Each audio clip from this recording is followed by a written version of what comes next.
नमः श्रीवर्धमानाय निर्धोत्कलिलात्मने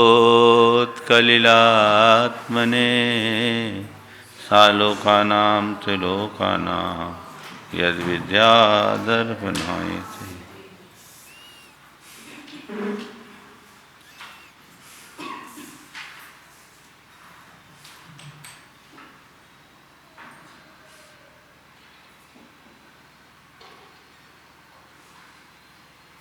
चलिए, अब संलेखना करते समय क्या करना चाहिए? सबसे पहले कषाय संलेखना की बात की जा रही। स्नेहम गाथा 124। स्नेहम वैरम संगम स्नेहम वैरम संगम परिग्रहम चापहाय शुद्ध मनः परिग्रहं चापहाय शुद्ध मनः स्वजनं परिजनमपि च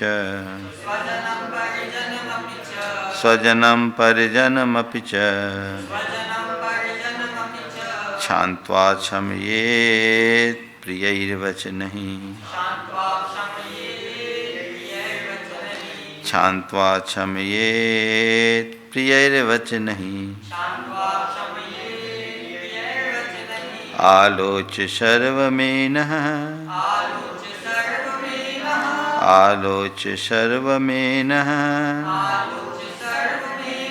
कृतकारितमनुमतं च निर्व्याजम् कृतकारितमनुमतं च निर्व्याजम् आरोपयेन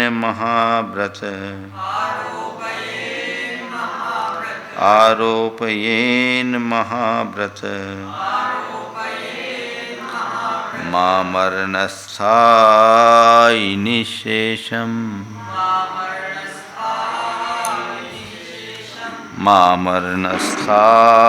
निःशेषम्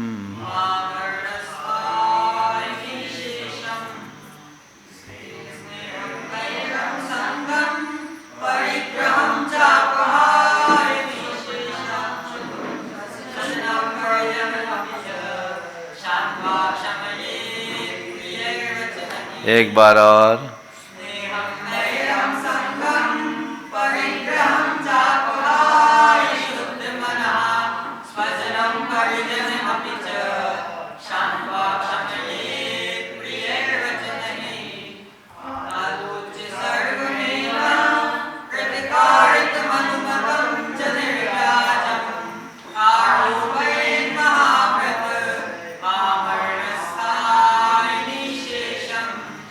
संलेखना धारण करते समय क्या करें? जब हम अपनी संलेखना की तैयारी करके गुरु चरणों में जा रहे हैं संलेखना के लिए, तो उस घड़ी क्या करना चाहिए बता रहे। स्नेहम वैरम संगम परिग्रहम च अपहाय शुद्ध मना। स्नेह किसी के प्रति प्रेम, वैर, संग यानी आसक्ति ममत्व, परिग्रह च यानी और, स्नेह वैर संग यानी आसक्ति और परिग्रह को अपहाय कैसे छोड़कर, कैसे शुद्ध मना, शुद्ध मन से। स्नेह को, वैर को, आसक्ति को और परिग्रह को शुद्ध मन से छोड़कर, फिर प्रियैर वचने, प्रिय वचनों से, मधुर वचनों से, स्वजनम च परिजनम अपि क्षान्त्वा च क्षमयेत्, स्वजन और परिजनों को क्षमा कराकर और स्वयं क्षमा करे। क्षान्त्वा यानी उनसे क्षमा मांगकर, क्षमयेत् उन्हें क्षमा करे। समझ गए? उनसे अपनी ओर से क्षमा कराए और खुद क्षमा करे। और फिर क्या है? आलोच्य सर्वम एनः, एन बोलते हैं पाप को, एन यानी पाप। तो सर्वम एनः सभी पापों का एन यानी पापों का, आलोच यानी आलोचना करके। कैसे आलोचना करके, कैसे पापों का? कृतकारित अनुमतम च, कृतकारित च अनुमतम, जीवन भर किए गए, कराए गए या जिनकी अनुमोदना की गई है, उन सब पापों का क्या करके? आलोचना करके। कैसे आलोचना करके? निर्व्याजम, छल रहित, निष्कपट भाव से, एक बच्चे की तरह गुरु के समक्ष अपने जीवन काल में होने वाले सभी मन वचन काय और कृतकारित अनुमोदन के पापों की आलोचना करके क्या करो? आमरण स्थायी निशेषम महाव्रतम आरोपयेत, अर्थात मरण पर्यंत, आमरण स्थायी, आखिरी सांस तक, जीवन पर्यंत, निशेषम समस्त पांचों महाव्रतम, महाव्रतों को आरोप ये धारण करें। क्या हुआ? फिर से पहले श्लोक का देखो, फिर बताता हूँ। स्नेह, वैर, संग, ममत्व और परिग्रह को शुद्ध मन से छोड़कर अपने स्वजनों और परिजनों को क्षमा कराकर और अपनी ओर से क्षमा करके, मानी क्षमा मांगकर और क्षमा करके, कृतकारित अनुमोदन से जो भी पाप हुआ उन सर्वम एन, सभी पापों की, निर्व्याजम, निष्कपट भाव से आलोचना करके, आमरण स्थायी, मरण पर्यंत के लिए, निशेषम महाव्रतम आरोपित, पूर्ण महाव्रतों को आरोपित करे यानी धारण करे। तो क्या करना चाहिए? जब संलेखना लेना है, घर भर के लोगों को इकट्ठे करो, सारे रिश्ते नातेदारों को इकट्ठा करो, उनको बुलाओ और उनसे कहो, भैया इतने वर्षों तक मैं आप सबके बीच रहा, अनेक प्रकार के आदेश दिए, यद्यपि मैंने अपनी ओर से आप सबका अच्छा ही करने का प्रयास किया, लेकिन फिर भी हो सकता है कई बार हमने आप लोगों की इच्छा के विरुद्ध निर्देश दिए हों, आदेश दिए हों, आप सबको दुखी किया हो, आप सबके साथ पक्षपातपूर्ण व्यवहार किया हो। इस तरह के मेरे किसी भी व्यवहार से आप लोगों को किसी भी प्रकार का आघात पहुंचा हो, ठेस पहुंची हो, तो आप मुझे क्षमा करें और मैं भी आप सबसे क्षमा मांगता हूं। आप सबसे मैं केवल इतना ही चाहता हूं कि मेरे इस अपने अंतिम लक्ष्य की पूर्ति में आप सब सहायक बने। मेरे मन में किसी के प्रति कोई द्वेष नहीं है, राग नहीं है, ममत्व नहीं है, मोह नहीं है, सब निमित्त नैमित्तिक संबंध है। मैं तो केवल मेरी आत्मा को जानता हूँ। आप सब मुझे क्षमा करें, मैं आपसे क्षमा मांगता हूँ। सबको बुला करके बोल दो, एक भावुक वातावरण बनता है। तो घर से ये करके और अब क्या सोच के निकल रहे हैं? बस मैं, मेरा कौन है? मैं हूँ, मेरी आत्मा है, ये शरीर भी मेरा नहीं है। तो न किसी से स्नेह, न किसी से बैर, न किसी से ममत्व और न कोई परिग्रह। फिर गुरु चरणों में जाकर, कदाचित गुरु चरण न भी हो तो आप घर में भी अपने परिग्रह का त्याग कर सकते हैं, अगर कोई विवेकी ज्ञानी हो तो।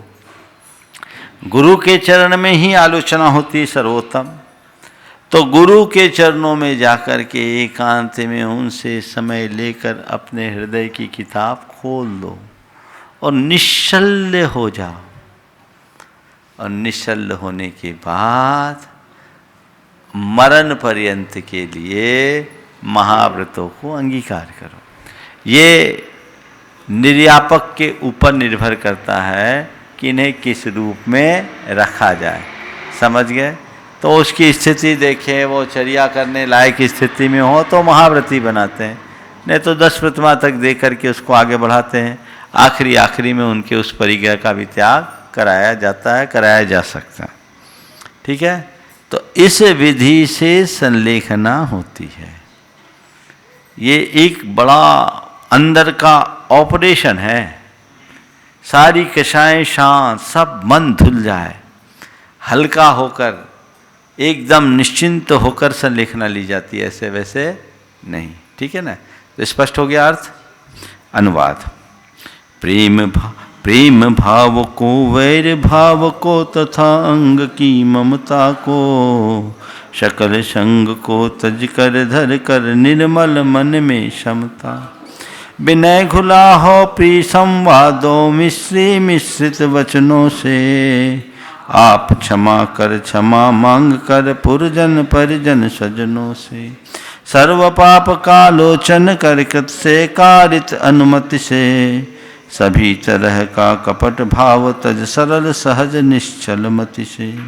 पंच पाप का त्याग करे वह, जब तक घट में प्राण रहे, पंच महाव्रत गहन करे, पर आत्म तत्व का भान रहे।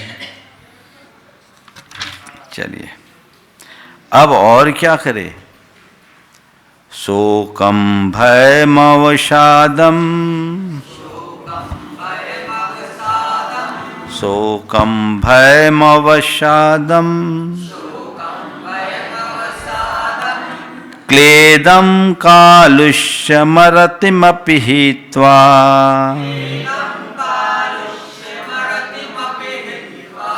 क्लेदं कालुष्यमरतिमपि हित्वा,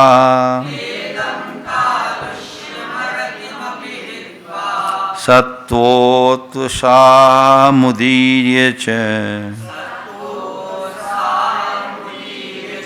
सत्त्वोत्साहमुदीर्य च, मनः प्रसाद्यं श्रुतैरमृतैः,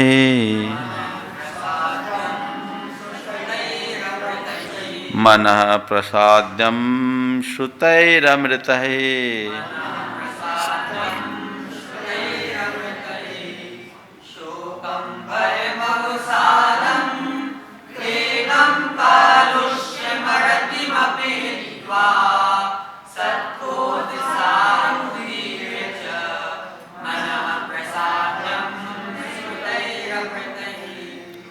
संस्कृत हिंदी डिक्शनरी। अब वहाँ पर हमें और क्या करना है? तो सब नकारात्मकता को छोड़ना है। शोकम, शोक को, शोक किसको बोलते हैं? शोक यानी पीड़ा रूप परिणाम।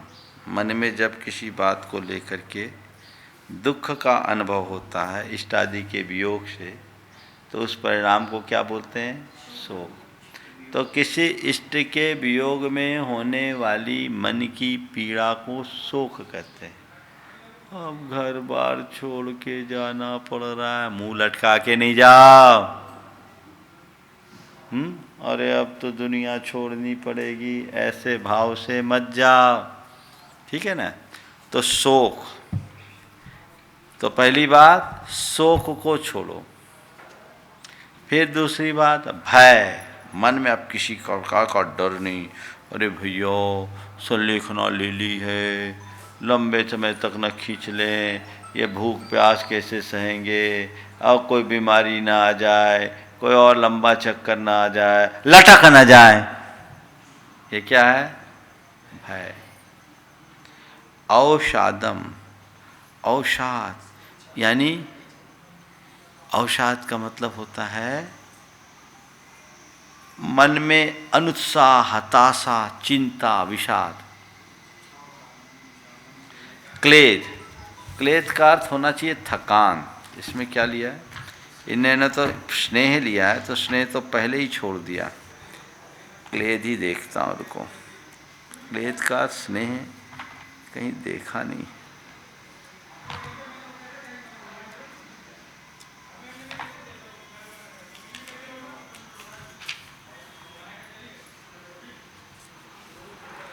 क्लेद का अर्थ है, यहाँ पर दिया है, गीलापन, आर्द्रता, तरी, नमी, बहने वाला, घाव से निकलने वाला मवाद, दुख, कष्ट। क्लेद का अर्थ कष्ट होता है, दुख होता है, समझ गए। इन्होंने टीकाकार ने प्रेम प्रीति दी है, ये ठीक नहीं है, क्योंकि प्रेम तो पहले ही लिया। क्लेद का अर्थ कहीं भी प्रेम नहीं आता, वो मुझे खटकता था इसलिए कंफर्म किया। क्लेद का एक अर्थ थकान भी होता है, यहाँ कष्ट है और दुख है, ठीक है ना। तो दुख के अर्थ में क्लेद है ना, क्लेद, क्लेद में घय प्रत्यय से बना है ना, क्लिन्न, दुख, कष्ट। तो दुख को, क्लेद का अर्थ दुख। अब मन में कोई दुख नहीं, कोई दुविधा नहीं। टीकाकार ने क्लेद का अर्थ है स्नेह लिया, स्नेह कहीं अर्थ नहीं है। छोटी किताब में क्या लिया पंडित जी ने? हाँ, स्नेह, हाँ पीडीएफ तो यहीं से गई है। क्लेद का किसी भी शब्दकोश में प्रेम अर्थ नहीं है। क्लेद का अर्थ दुख है, कष्ट है। हाँ, खेद है, खेद आ सकता है, खेद दिया उसमें। हाँ, अवसाद यानी खेद, विषाद, चिंता, हताशा। तो चलो क्लेद का अर्थ क्या लेंगे यहाँ? दुख। कालुष्य, मन में कलुषता। और अरति, अरिति यानी अप्रीति या अनुत्साह। अरति का एक अर्थ अनुत्साह भी होता है। इनको हित्वा छोड़कर, शोक को छोड़कर, भय को छोड़कर, अवसाद, चिंता, संताप, इनको छोड़कर, क्लेद दुख को छोड़कर, कलुषता को छोड़कर, अरति यानी अप्रीति या अनुत्साह को छोड़कर, और सत्वोत्साहम उदीर्य च, और सत्व और उत्साह को उदीरित करके यानी प्रकट करके। सत्व यानी अपने अंदर का बल, और उत्साह, अंदर उत्साह उमंग होना चाहिए, है ना। आचार्य ने कहा ना तुम लोग छोटे हैं पर उत्साह अच्छा है। हाँ, नहीं किया बात अलग है, लेकिन क्लेद का अर्थ है दुख ही है। इसको आप विश्वलोचन कोश में और एक बार देखना। विश्वलोचन कोश में कहीं क्लेद का अर्थ है स्नेह तो नहीं दिया, पर जहाँ तक मुझे, कालुष अलग है, कालुष अलग शब्द है। क्लेद का अर्थ स्नेह कहीं होता नहीं, अपने इसमें तो देख ही लिया। और जैन शब्दकोश में विश्वलोचन कोश है, अपने पास है, उसमें आज देख लेंगे।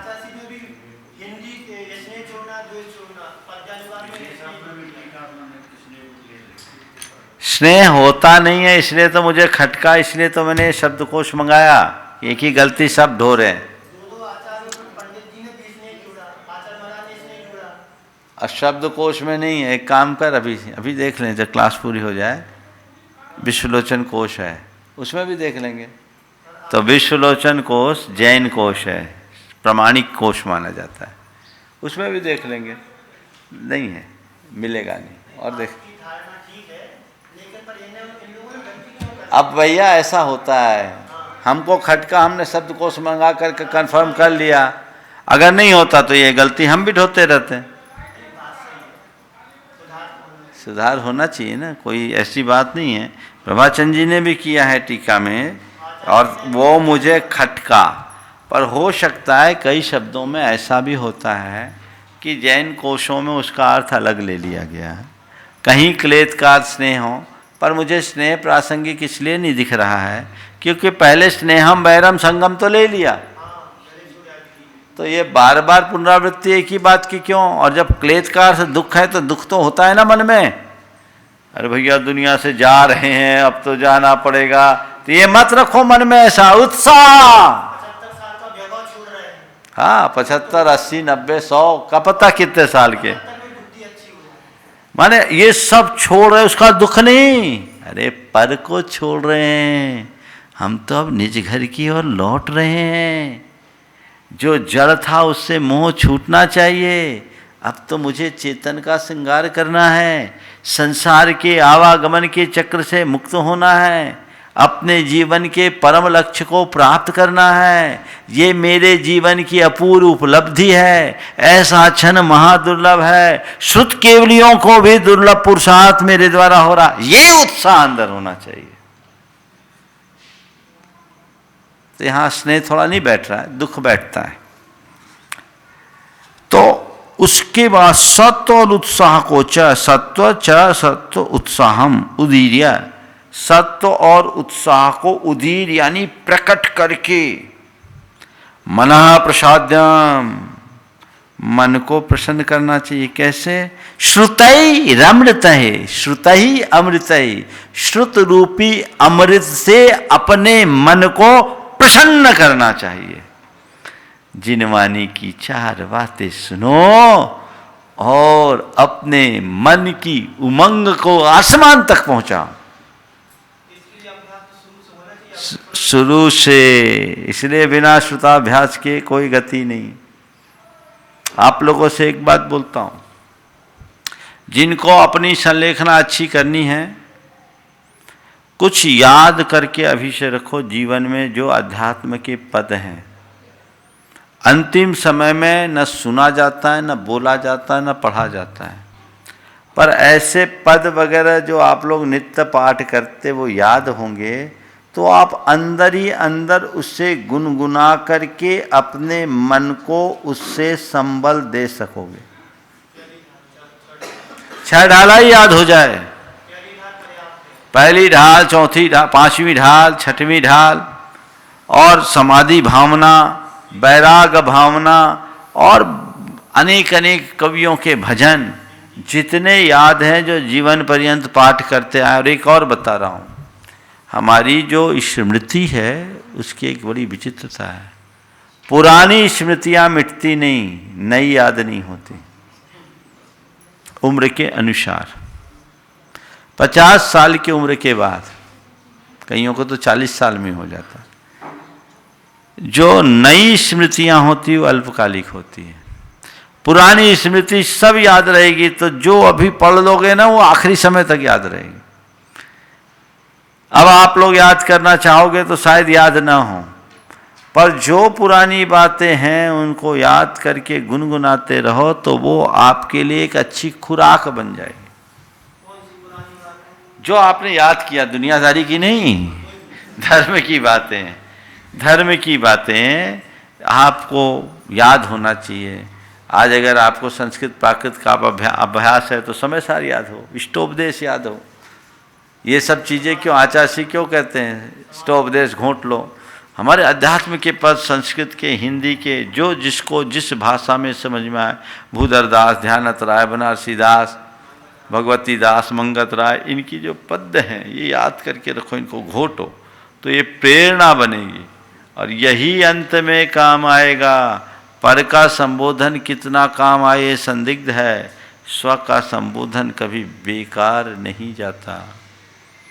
तो क्या बताया? शोक को, भय को, अवसाद यानी चिंता संताप को, क्लेद यानी दुख को, कालुष्य को, कलुषता को, अरति यानी अनुत्साह को भी छोड़कर और सत्वोत्साहम उदीर्य च, सत्व और उत्साह को प्रकट करके श्रुत ही अमृत, श्रुत रूपी अमृत के द्वारा मनः प्रसाद्यम, मन को प्रसन्न रखना चाहिए। मन प्रसन्न तो सब काम खत्म।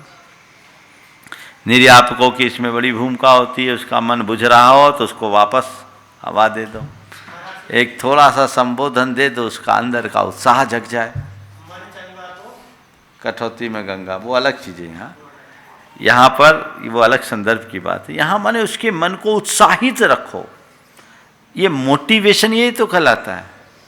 तो उसका मन उत्साहित हो तो व्यक्ति कहीं से कहीं चला जाएगा। चलिए, शोक छोड़ना, भीति छोड़ना, पूर्ण छोड़ना, खेद तथा स्नेह छोड़ना, द्वेष छोड़ना, अरति भाव मन भेद तथा अहो धैर्य भी तथा जगाना, उत्साहित निज को करना, सत्य सुतामित पिला पिला कर तृप्त शांत मन को करना।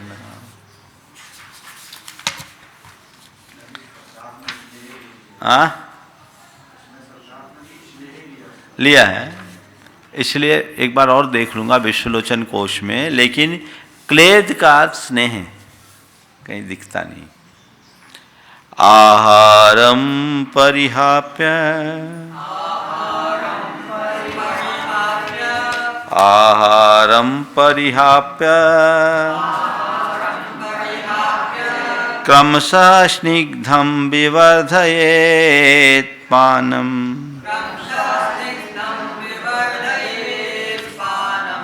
क्रमशः स्निग्धं विवर्धयेत् पानम्, स्निग्धं च हापयित्वा, स्निग्धं च हापयित्वा खरपानम पू। बोलो आहारम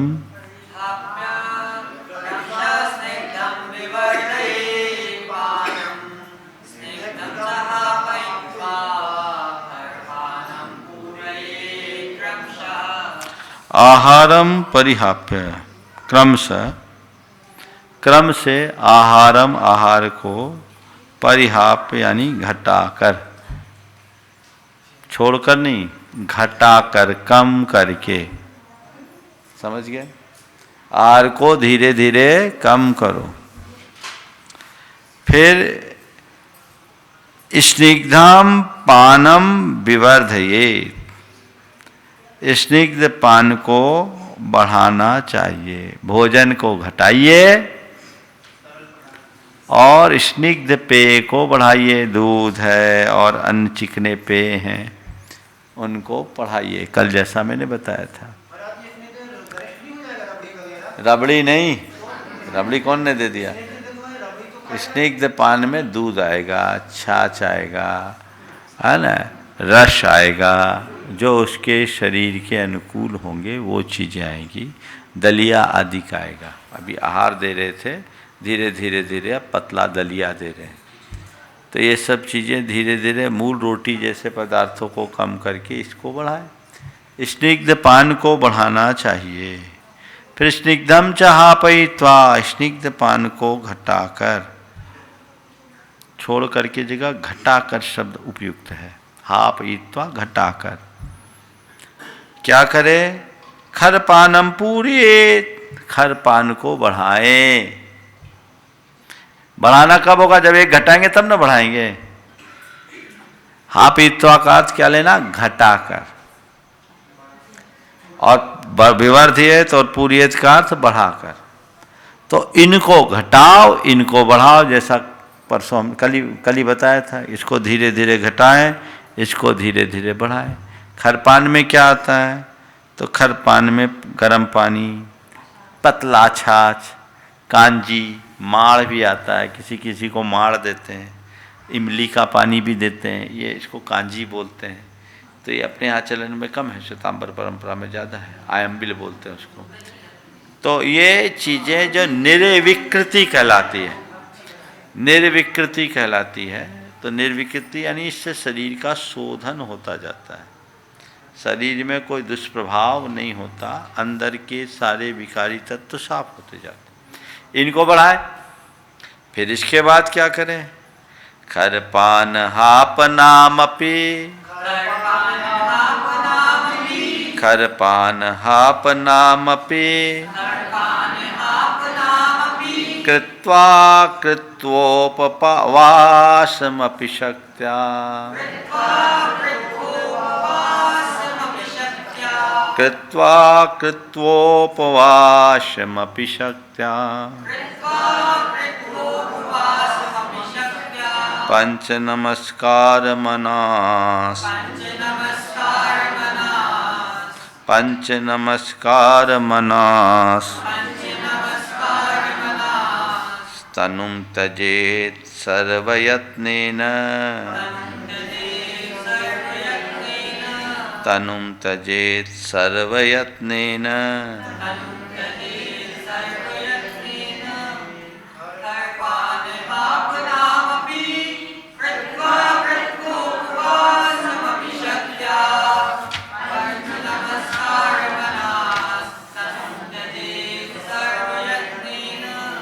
फिर क्या करो, खर पान को भी, खर पान हापनाम अपि कृत्वा, खर पान को भी घटाकर धीरे धीरे कम करते हुए छोड़कर, कृत्वा कृत्वा स्वशक्त्या उपवासम अपि कृत्वा, शक्ति के अनुसार उपवासम अपि कृत्वा, उपवास को भी करके, पंच नमस्कार मना, पंच नमस्कार में अपना मन लगाते हुए, सर्व यत्नेन तनुम त्यजेत, सर्व यत्न से शरीर को छोड़े, अथवा सर्व यत्नेन पंच नमस्कार मना तनुम त्यजेत, पूरी लगन से पंच नमस्कार में मन लगाते हुए ये शरीर छोड़े। कछु कठिन नहीं है, जिनकी संलेखना होती है उमंग जगती है, उनको कोई कठिन नहीं।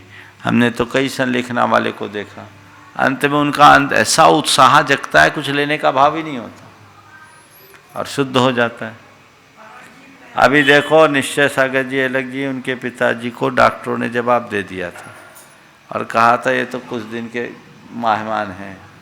अब महाराज जी के पास अभी उनकी समाधि हुई, बड़ी उत्तम समाधि हुई, 13 दिन तक केवल जल पर रहे। पहले उनको मूर्छा थी, बाद में चेतना भी आ गई, केवल जल पर 13 दिन, और बड़े शुभ भावों के साथ उनका शरीर छूटा हुआ ना। हाँ वो तो कई उत्तम चंद जी, बेनाड़ा जी, यहाँ से आपके प्रेमी के पिताजी, वह तो लोहाड़िया जी, लोहाड़िया जी। चलिए दोनों का पद्य अनुवाद। दाल भात आदिक को क्रमशः कम कम करते त्याग करे। देखो कम कम करते घटाते हुए, दुग्धादि का पान करे अब नहीं अन्न का राग करे। दुग्धादि को भी क्रमशः फिर निजी इच्छा से त्याग करे। नीरस कांजी नीरादिक का केवल बस अनुपान करे। नीरस प्रासुक जलपान आदिक भी क्रमशः फिर तज देना। तृणकृश हो उपवास करे पर प्रथम निजी बल शक्ति के अनुसार। तनकृश हो उपवास करे पर प्रथम निजी बल लख लेना। पूज्य पंच नवकार मंत्र को निष्दिन मन से जपना है। पूर्ण यत्न से जागृत बनकर तजना तन को अपना है।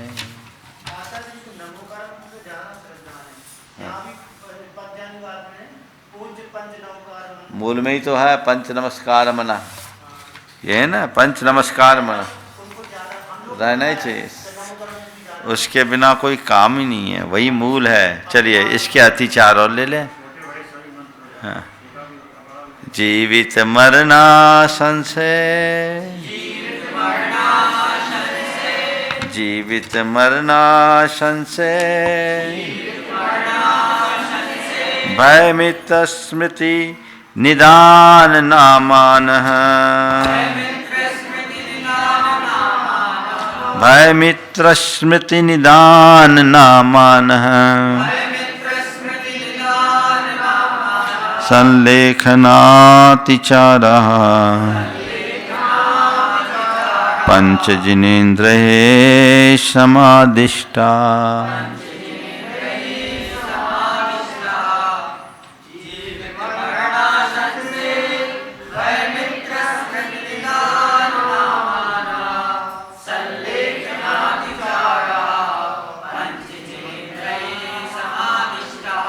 जीवित मरना संशय, यानी जीवित आशंसा और मरण आशंसा, जीने की इच्छा और मरने की इच्छा। भय, मित्र, स्मृति, निदान नामक ये पंच, ये पांच संलेखना जिनेन्द्र, जिनेन्द्र भगवान के द्वारा संलेखनातिचारा समादिष्टा, संलेखना के अतिचार समादिष्टा बताए गए हैं। जिनेन्द्र भगवान के द्वारा संलेखना के ये पंच अतिचारा समादिष्टा, जिनेन्द्र पंच संलेखनातिचारा समादिष्टा, जिनेन्द्र भगवान के द्वारा 5 संलेखना के अतिचार बताए गए। कौन कौन से? जीने की आशंसा, मरने की आशंसा, यानी जीने की इच्छा मरने की इच्छा, भय, मित्र, स्मृति और निदान। तत्वार्थ सूत्र और इसमें अंतर क्या है? जीवित मरना, संशय, मित्रानुराग, सुखानुबंध, निदान। भय की जगह वहाँ सुखानुबंध है ना? बस इतना ही अंतर है। तो जीने की इच्छा आप संलेखना ले लिए हैं, खूब सेवा हो रही, खूब जग में नाम हो रहा, हजारों लोग आ रहे जा रहे, चलो भैया थोड़े दिन और ऐसे ही टिके रहे, ऐसा नहीं। मरना संसार संलेखना ले लिए भैया, हमने सुनी लटक जाए तो बड़ा लंबा चक्कर आ जाएगा, भगवान जल्दी निपट जाए तो अच्छा है। ये मरने की चाह, भय, संलेखना तो ले ली है पर कहीं कोई गड़बड़ ना हो जाए, आयु लंबी ना खिंच जाए, कोई बीमारी ना आ जाए, मुझे और भूख प्यास की वेदना न सता ले, इस प्रकार के विकल्पों का नाम भय है, इसे भी हटा दो। मित्र स्मृति, अपने पुराने मित्रों को याद करना, एक बार वो आ जाते, थोड़ा मिल लेते, कुछ नहीं था, थोड़ा संबोध देते, अब पर को नहीं, निज को संबोधना है। और निदान, भावी भोगों की आकांक्षा करना, ये निदान है। ये पांचों संलेखना के अतिचार हैं जिनसे बचना चाहिए। अनुवाद पढ़ो बस, इसके बाद फल कर, अभी 5 गाथा है फल की। जीवन की वांछा करना, मैं शीघ्र मरू मन में लाना, तथा मित्र की स्मृति हो आना, भय से मन भी घिर जाना। भोग मिले यो निदान करना, 5 दोष ये कहलाते, संलेखन के जिनवर कहते, दोष टाल बुध सुख पाते। ठीक है, इतना ही रखिए। कल रविवार है, कल कक्षा नहीं लगेगी, अब सोमवार को ये कक्षा लगेगी।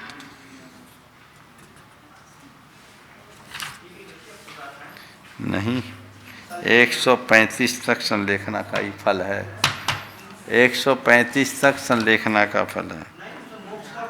हाँ, तो संलेखना का ही तो फल है, फिर प्रतिमा आएगी। चलिए, हाँ, ये अतिचार है संलेखना के। अभी जो मैंने पढ़ा वो आचार्य श्री ने पद्यानुवाद किया, वो है। ये वाली PDF डाउनलोड कर लो, इसमें सब है। जावानी के ज्ञान ते सूझे लो कालो, सोबानी मस्तक धरो सदा देत हूँ ढो, हे जिनवानी भारती तो है जपो दिन रैन, जो तेरो शरणा गहे, सो पावे सुख चैन।